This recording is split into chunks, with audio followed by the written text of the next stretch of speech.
Structured in what way? For instance, when you talk about the resources, the fact that, a certain part of the country produces the resources, the main resources as a mainstay of the country, they want to be in control of their resources. They believe that in a federation, for instance, a federation should be able to control, the federated state should be able to control their own resources. You think that that would, enhance perhaps the feeling of fairness? We should have a study of what happens. For instance, in the U.S., we have a similar structure in terms of federation. What they do with the oil, they also have oil. Let's go and find out what they do with the oil they have. Is it meant for that particular part of the U.S., or is it meant for the federation, or that is the United States government, or how is it? We should study all these things before we start talking of ownership and so on. Then we should also study, go back years before you were born, and also see how the country was run and from which resources. Well, if we do that, then we'll be able to come up with something much more reasonable. Let's talk politics now. Yes. I know that in the aftermath of the PDP's loss to the 2015 general elections, I think sometime this year, you announced your resignation of the PDP or from the PDP. It is not because of the loss of the election. Well, I'm going to quote what you said. You said you decided to leave the PDP and will not join another party. You said, I left because there is no focus. If a market is over, a responsible man should go home. Now the market is over. It was good in the past, but now it is the worst, with impunity and confusion. This is exactly so. That's what PDP is up to this minute. You're talking to me. That's how PDP is. You don't think that you made that statement too early? No, I didn't make it too early because, you see, maybe I would have been away from the country for long, and when I came back, I didn't find, in terms of political party, what I wanted. I found there's so much impunity. Somebody with money is the person who runs the party. Somebody with power, office, political power, is the man who runs the party. We don't run political parties like that. We run parties on interest. In fact, in countries like the United Kingdom, you inherit a party. Your father will be so-so, and your son will be so-so, the same party. Your grandson will be so-so. That's how it is. Why do you think it has happened to the PDP? From your perspective? This decay or whatever you call it, I think selfishness.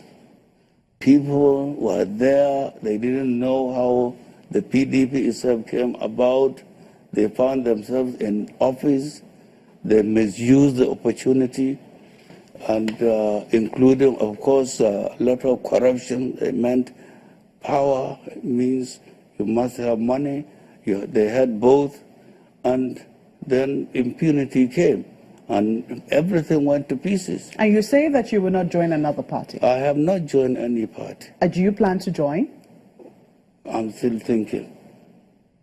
So the chances are high that you could join? I could join, or I could join a new party that is not yet here. You don't think you can join? I'm not in a hurry. You don't think you can join the APC, for instance? No, not yet.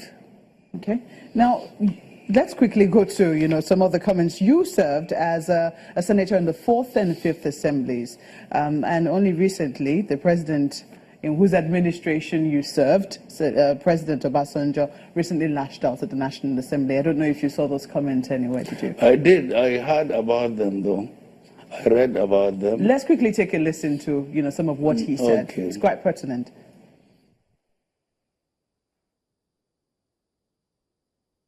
If the judiciary is being cleaned, what of the National Assembly, which stinks much worse than the judiciary?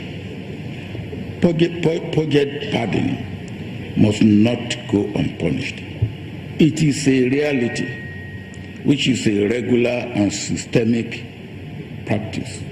The National Assembly cabal of today is worse than any cabal that anybody may find anywhere in our national governance system.